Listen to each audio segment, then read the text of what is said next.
we are going to dive right into that question and answer period, which I know you have all been jotting notes down furiously during all the presentations. There are programs, there will be a program on at the annual meeting where experts in that area will be able to help you out. But I'd be very honest with you, rather than take up a lot of time trying to give you an answer that I don't know the answer to. One of the things that we do is collect resources from other towns within the state. So what you might see are some communities that have developed disaster preparedness plans. Some may have done that on a regional basis in a shared service type way, or have a coordinated plan.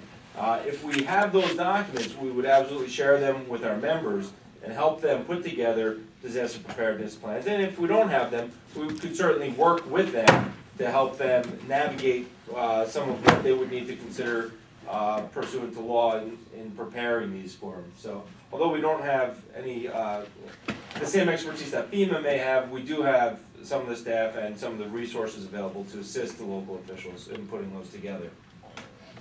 Yeah, I can volunteer and answer. Many of the DEC forest rangers, probably most of them in fact, and I think most of your local fire departments have undergone training in the incident command system. It's a nationally recognized program for managing any incident, you know, be it a forest fire, a flood, and some kind of, it's hard to envision the different kinds of disasters. Somebody that's lost in the woods. You basically manage all those kinds of responses the same way. There are some generic tasks that have to be done, and our staff get trained in that. And like I said, most of I'm sure all your local volunteer firemen have gotten some of that training, and I would encourage you to pursue that.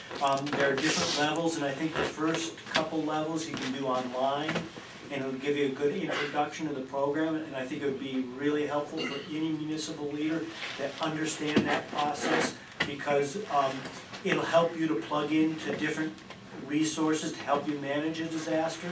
And again, and maybe the last thing I'll leave you with is our agency, and I think I can safely say that New York City DEP's agency stands ready to help communities in a disaster. I think we've done that. A couple of you mentioned that earlier today, and so just give us a call if in an impending disaster, and we have some staff we could divert to your community to help you with that, especially if it's something we have some expertise in. Yeah, sure. A few more of these floods and disasters, and we'll all be experts, I guess, in disaster planning. But before that happens, I actually have heard it said by a couple of local board members that it should be required of any elected official, locally elected official, that they go through some kind of disaster management training. This program that we're planning in March that the CWC is going to be hosting is not going to go quite that far. We're not, going to be training anybody in really in-depth way, but basically just explaining what it is you need to know and how you can get the additional training. One of the things that I've talked with Julia about, and Lissa and other members of the media, is the incredible need for communications and a real plan for communicating with your constituents, with your fellow board members, with other communities also similarly affected during an emergency. I think sometimes the communications gets overlooked. Everybody is just so intent on doing what they need to do, those kind of physical activities to just keep your town from washing away or whatever it is, that they neglect until everybody out there is so confused they don't know what's going on. The idea of informing people. So I was the Middletown Public Information Officer during this flood, and I will say that we kind of flew by the seat of our pants. But after about 2 months, this 4-person team who worked on communications came up with a set of recommendations for the town about how they ought to think about communications in the next time, and basically write a communications plan into your emergency action plan, and to pre-appoint a public information officer who then can work with whoever they need to work with to figure out how they're going to use social media, how they're going to use flyers, how they're going to use the telephone, how they're going to use the website, and basically get it set before it happens again, because it will happen again. So hopefully we'll talk about some of these topics at this meeting in March, and I know, Julia, that you wanted to have kind of a region-wide disaster communications forum, finding out what worked, what didn't work. In Middletown we didn't lose telephone, we didn't lose electricity. But next time we might. So what do we do in that case? I just want to add, I was going to say a lot of things that Diane said, you learn from experience. One of the things we learned, Julia, is the important role of the watershed post. And however, everyone doesn't necessarily use that form of communication, but one suggestion I would have, and for everyone that doesn't know, the Watershed Post is a regional online news source. Maybe you can get somebody from a central and high position in terms of central communication, two or more connected with the Watershed Post. Because again, you did an excellent job, and we're getting this message from here and this one from here, and the radio is the same thing. I live in Delaware County, and were the roads open or closed? And we're never going to blanket everything with the single message, but I think if the Watershed Post could maybe host somebody that blankets the regional more, it'll help. However, with all the trees and the communications out, that was huge. And what we've actually seen, we have an emergency coordinator in the town who coordinates with the county, coordinates with all the fire departments, our highway super. Everything was really under control, but I found out our residents didn't know everything was under control. And they were really, they were upset, they were anxious about everything, and even though that we had it together, they didn't know that. And with, I hate to tell you, Verizon today doesn't care about landlines, and we're out almost 2 weeks in some areas with no telephone. It really showed, we may not like them, but it really shows we really need to have the cell towers. We need to have wide range broadband, and we need to have that cellular communications. What we did do is we have your local fire station has the generators and has the radios and everything. We were able to communicate with them. They would send somebody out to check on a senior resident or something to get back to their relatives. But that's the way we ended up doing it. But I'll tell you, today we really need to have that communication, especially in a disaster situation that was changing so rapidly, and trying to keep up on things. Thank you. Any other questions for our speakers today? Yes.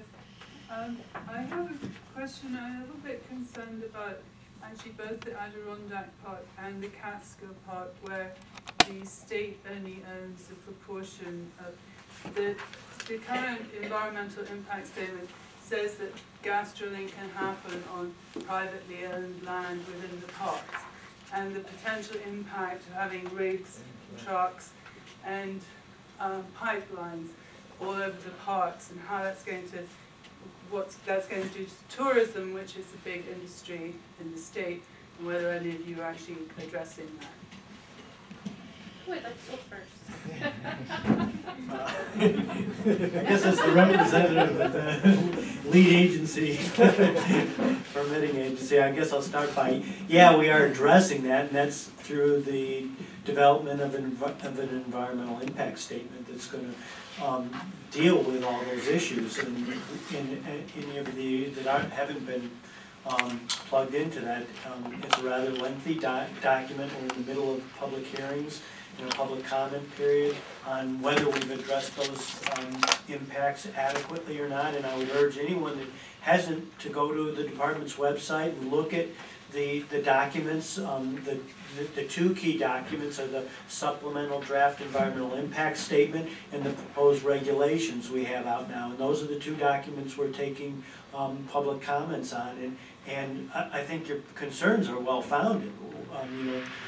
this activity certainly has the potential to impact what we all agree on in terms of our vision for the park. And so now's the time to speak up.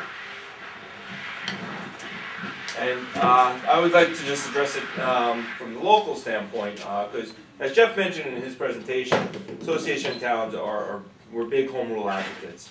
And one of the areas that we're seeing now a lot of activity with respect to home rule is the local authority to adopt zoning ordinances and have exercise some local control here. So now that the authority, the environmental conservation law is not necessarily clear, and it's being currently litigated. Some towns that have done this. We're hoping that we're going to get some guidance shortly, the next year or two from the courts on this and resolve this. But in the meantime, our association is certainly helping local governments that so choose to regulate some of the gas drilling activity through their zoning process. You're not regulating the gas drilling, you're actually adopting land use ordinances that would help determine where, if at all, within your communities these can take place. So you can certainly have your town, the town officials can contact our office, and we can help them with that analysis and determine what's best for their communities. And the other thing I would say is that at our annual meeting and our training schools, there's going to be extensive training on the natural gas drilling in the Marcellus Shale area. So anybody who's interested in learning more about not only the local control part, but there's all sorts of other issues with respect to roads and emergency planning. We're going to have training events on all of that as well at our annual meeting. Just to add one point to that. When you look at local land use regulations and the question of whether or not you'll have them with regard to hydrofracking, a lot of times the conversation focuses on that. Are we going to be able to regulate this or not? And then that's where the focus is. But what I want to do is underpin the things that Mike said by saying the importance of planning. And that gets back to what Kate was saying and at some other points. What are the positive aspects of your community in the first instance, right? That's what a comprehensive plan is, okay? So I think that's an important component of any future potential land use and your ability to regulate it. If the community comes together, has that dialogue, creates an expression of a vision for your future, then when these other questions come up, it won't be sort of a grab for we need that because we want to stop something, and then zoning sort of gets that bad name, rather than what it really is, along with other regulations and other things that aren't regulations. It's a flow from what you feel is important in your community. So I just wanted to add to that. I have got to be in Lake Placid in a couple hours, so I just wanted to say, Good luck. Heart at 6. But anyway, I wanted to say thank you so much for having me, and it was a delight to be here, and good luck.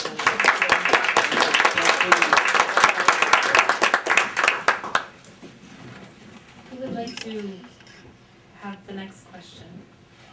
Well, now that Kate has left the room, unfortunately, the multiplier effect that she talked about with the scenic byways and all the work that's been done with ANCA and the scenic byways. So I'm addressing it more to Peter because of the recent experience with Shandaken delaying a vote. Is there a way to, if you haven't already, to bolster the case, in a sense, the economic case, and for the byway, more specifically than saying it would open us to grant opportunities, but to have some examples of that, and the multiplier that she talked about was very powerful. Just something that we can use for raising the case for the Catskill Mountain Scenic Byway for 28, but also for the Shangan Scenic Byway in terms of going to the various county and municipal governments to get some more enthusiasm for this. Well, I'm not sure, but the perception to me is that the plan wasn't fully absorbed by the elected officials or the people in the community. And I think that the town of Shandaken did the right thing by taking a step back and just saying, we need to look at this closer and we need more information. And anybody has the right to be able to step up. They're taking a public hearing route on it. So any one of us, I just happen to be the coordinator of the project and so forth, but you or anyone else is welcome to use projections of economic benefit, other examples.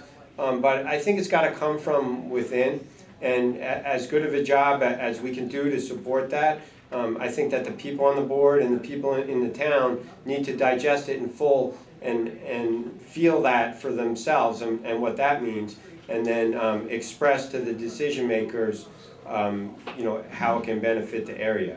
And I think that the plan does that because it was in large part written by the local people, specifically the local inventories. But sure, those examples, we can come up with those examples and we can pin numbers to them and so forth. I think the plan doesn't go to those degrees. It's pretty much an organic plan that speaks for itself. But I don't know if that helps. Well, I mean, she mentioned specific numbers and a multiplier for the scenic byway. We can get specifics on that. I can find them. You can find them from Kate, and those could be presented, for instance, at one of these public meetings or hearings, as the case may be.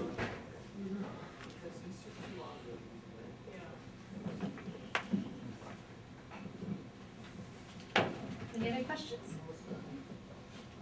Don't be shy. This is your opportunity.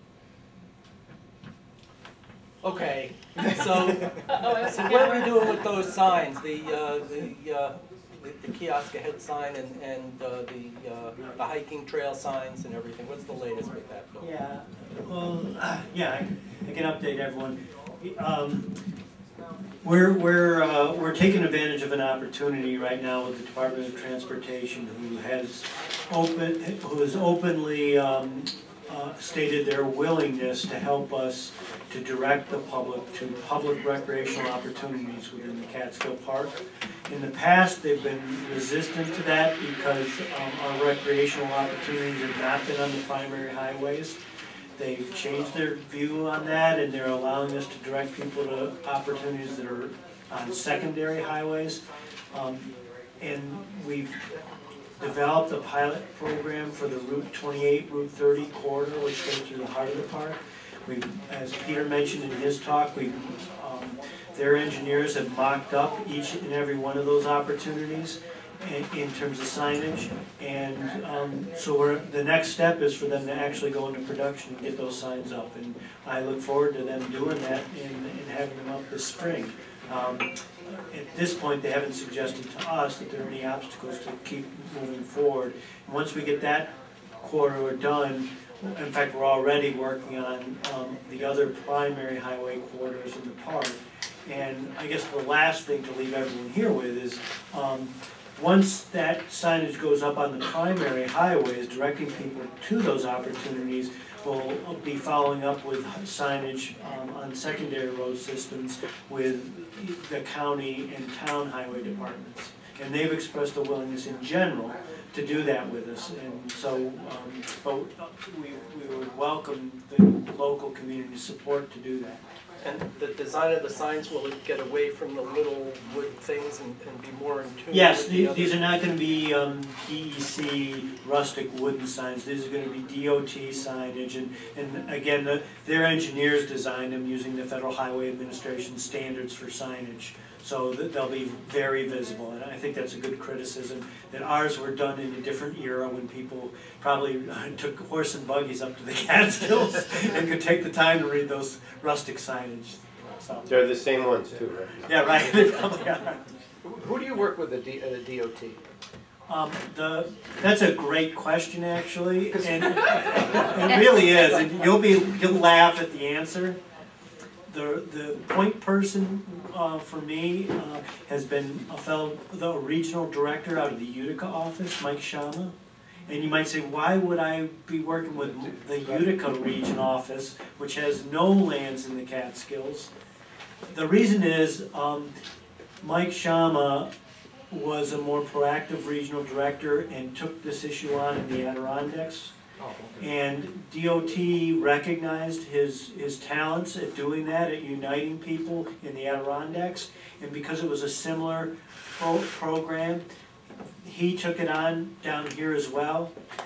So he's been the guy at the top that we've been working with. They also, DOT in recent years actually hired a person, what they call a forest preserve manager for the Department of Transportation. His name is Ed Franz, and Ed has been assigned to do work in both the Adirondack Forest Preserve and the Catskill Forest Preserve, and he's another reason why DOT has taken a more proactive approach and been more receptive to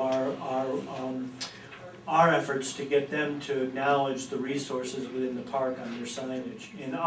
And they're also willing to take a more park-like approaches to highway maintenance. And one of the things we're going to, sort of a next step that we're working on with DOT is a highway maintenance manual for the Catskill Park. And what that basically would be is, they have a whole array of choices for highway maintenance throughout the state. And what we would be looking to do is to narrow those choices in the Catskill Park, just like they've done in the Adirondack Park, so that we get a more consistent park-like feeling to all the infrastructure associated with the highway. I just want to, if I could add, tie together what you asked before with this issue. And I mentioned earlier on today that we're going to undertake the economic valuation of the public lands. Well, right now, and all the years preceding this, we have lots of data on these trailheads usership, right? So if we get these signs that direct people to the trailheads, then we'll have a before and an after, and we ourselves need to create our own database of experience, right?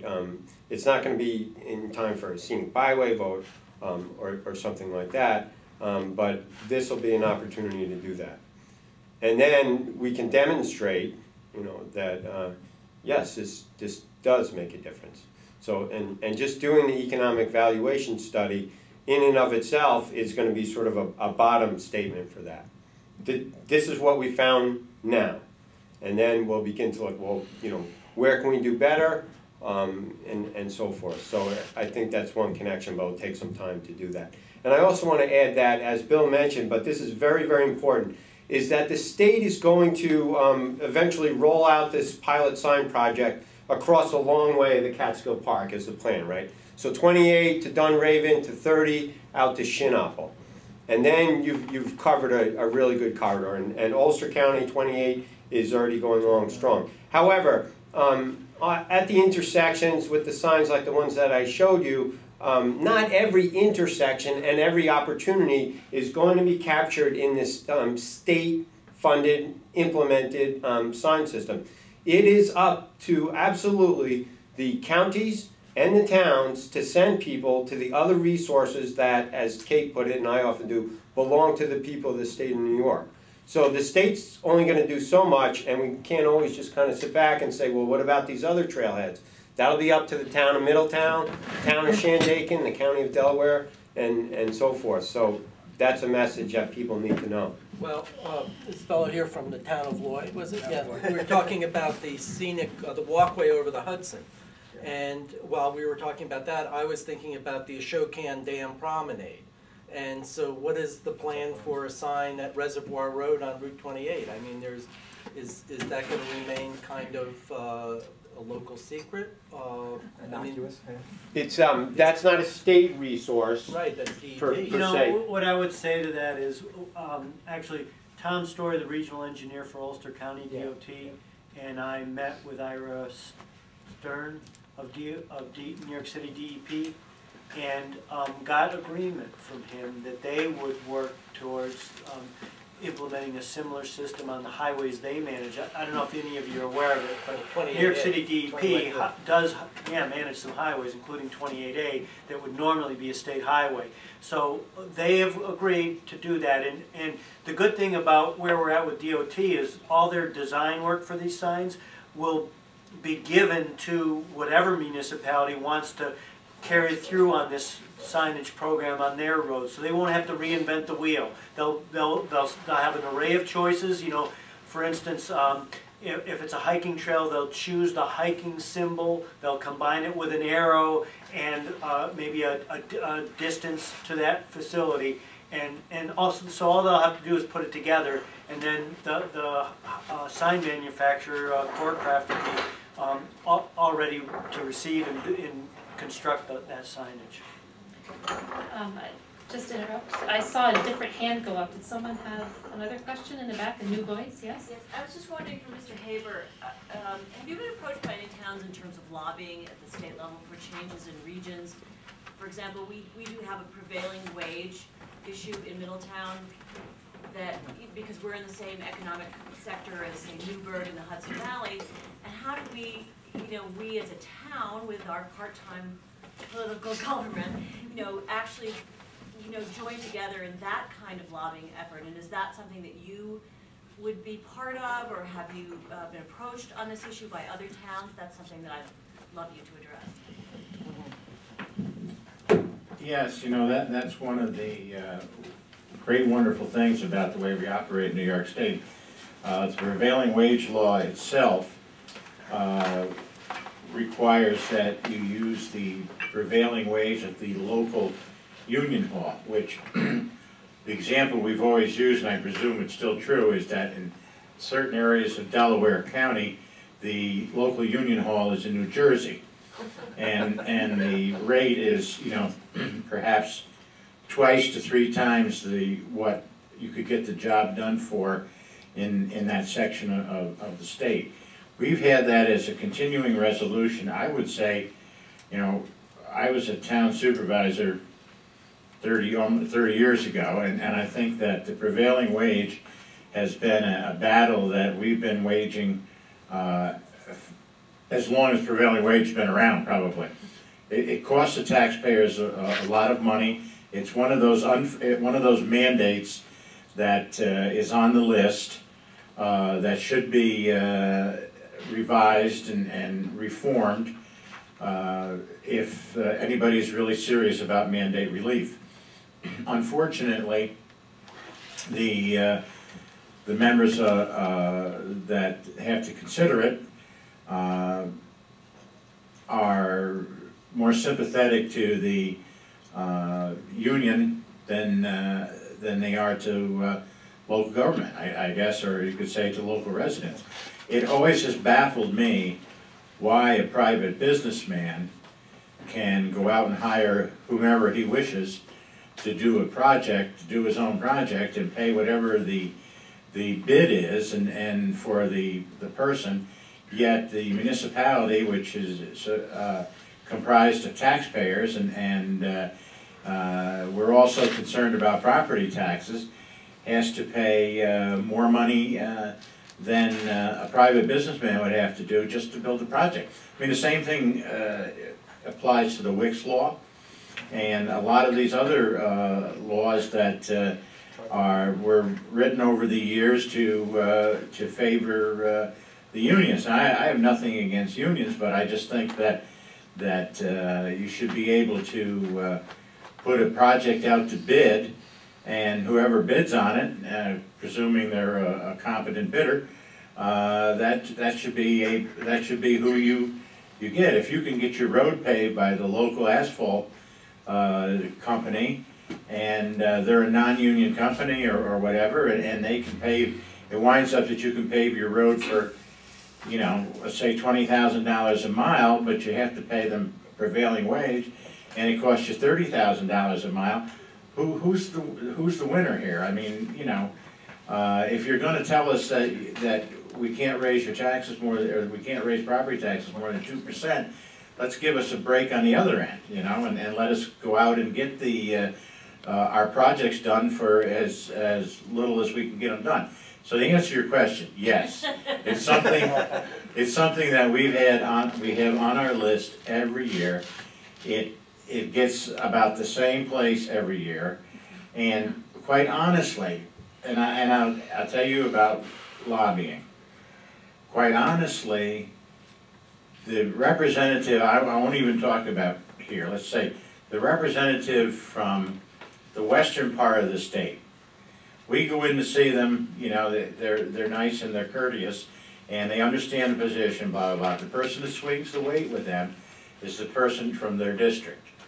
And when one of the things that we found out when we went around on the tax cap and the prevailing wage legislation and things like that, we would say to an assembly, in fact, I think it was an assembly person down in this area, and I asked her, have you heard from your people on this issue? No, not a bit.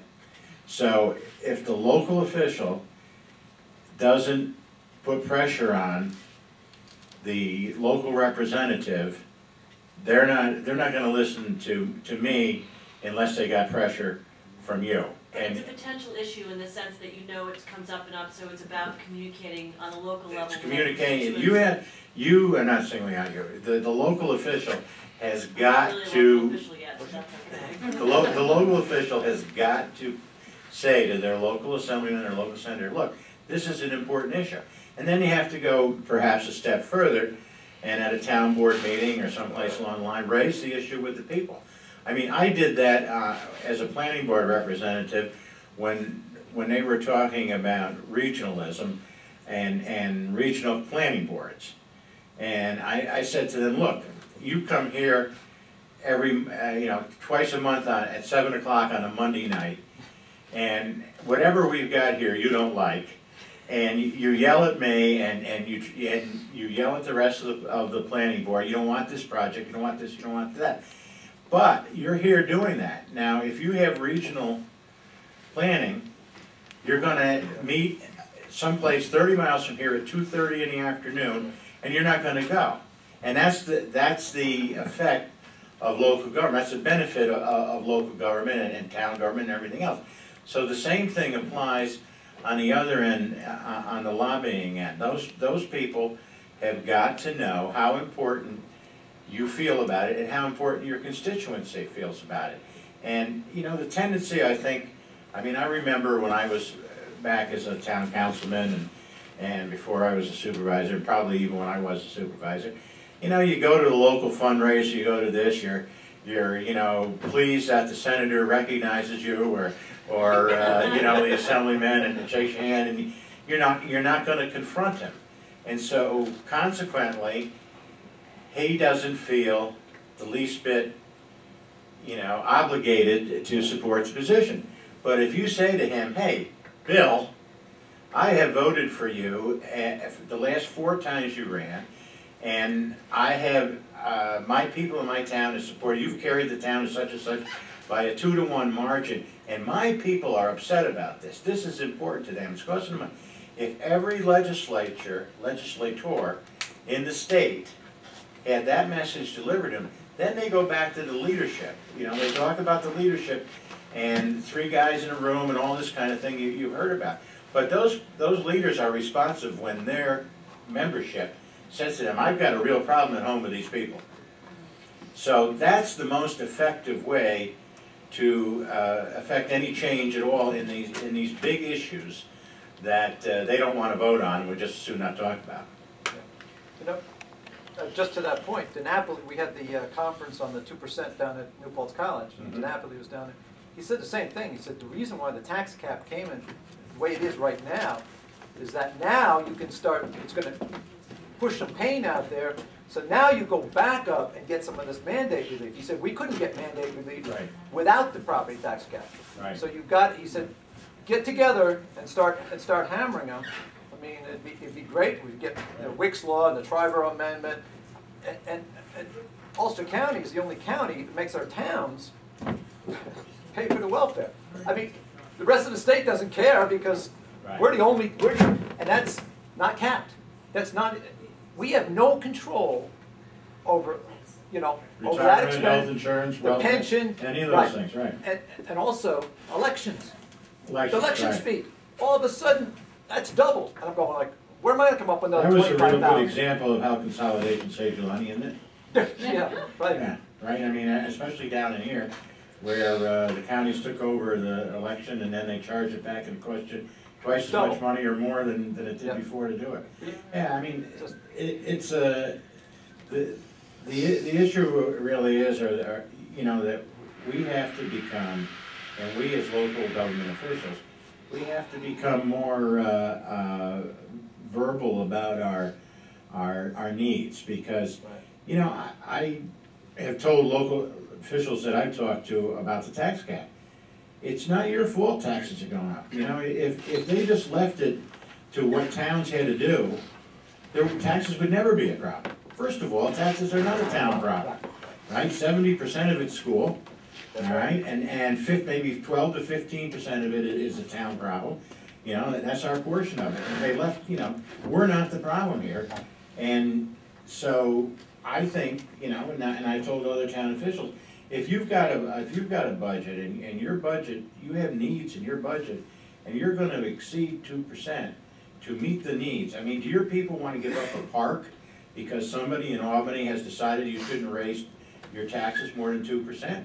You want to deny the kids a youth program in the summer because you can't raise? I mean, it's the quality of life that you provide, the quality of life to the people in the community. The other bigger governments, they really don't.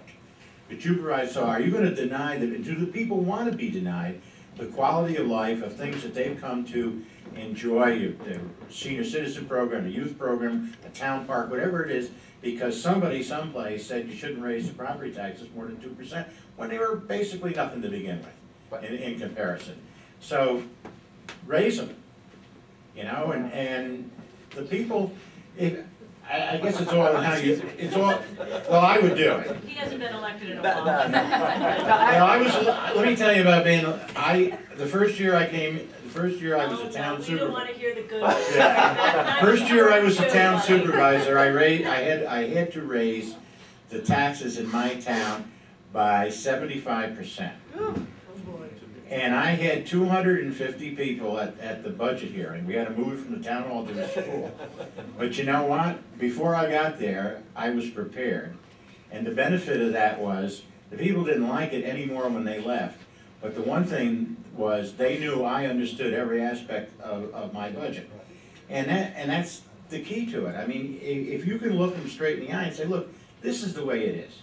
You don't want to have the park? Fine. We won't have the 2% increase. But, you know, this is it. You're not we the town board, and you the town residents, are not at fault for imposing this tax cap. It's somebody else's idea of what they thought was good for everybody. And so either you enjoy the quality of life or you don't. And you know, I think you should have the quality of life.